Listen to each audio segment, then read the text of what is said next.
Cara menghapus email alternatif account Gmail lewat HP sangat mudah. Langsung saja tap ikon atau foto profilnya. Lalu pilih kelola account Google Anda. Kemudian buka info pribadi.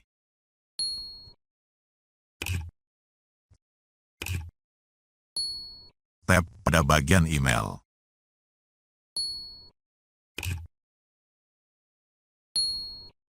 Kelola email alternatif.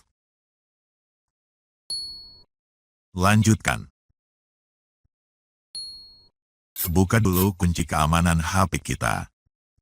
Lanjutkan.